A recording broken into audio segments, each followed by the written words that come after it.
ये कहानी है दो चतुर औरतों की जिन्होंने एक बहुत जरूरी बात सीखी। एक गांव में गर्मी से सबका बुरा हाल था, खासकर टुनटुन और चुन्नी का।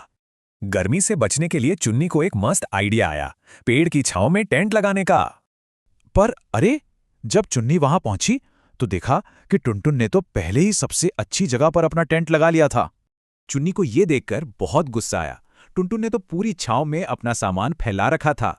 टुनटुन तो टस से मस नहीं हुई। उसने चुन्नी से कहा कि जाओ अपना टेंट धूप में लगाओ। बस फिर क्या था, दोनों में शुरू हो गई लड़ाई। वो हर छोटी बात पे लड़ने लगी। अगले दिन चुन्नी ने बच्चों के लिए मजेदार खाना बनाया। खुशबू से टुनटुन को भी भूख लगी, पर उसकी माचिस गायब थी। टुनटुन ने सीधा चुन्नी पर इल्जाम लगा दिया, तुमने ही मेरी माचिस चुराई है।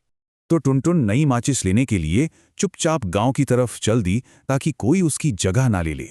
तभी अचानक तालाब के पास से एक जोरदार धड़ाम की आवाज आई। आवाज सुनकर टुनटुन डर गई और ये देखने के लिए तेजी से वापस भागी कि क्या हुआ। अरे बाप रे, पेड़ की एक बहुत बड़ी डाल टूटकर सीधे उसके टेंट पे गिर गई थी। टुनटुन ने फिर से चुन्नी पर चिल्लाया, ये तुमने किया है, तुम मुझसे छुटकारा पाना चाहती थी। पर ये चुन्नी ने नहीं किया था ये काम। तो ये काम तो दो आदमियों का था जो डाल काटने आए थे।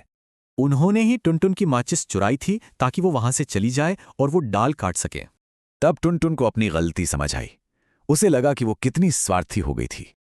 अब दोनों समझ गईं कि पेड़ उनकी लड़ाई से कहीं ज्यादा जरूरी हैं।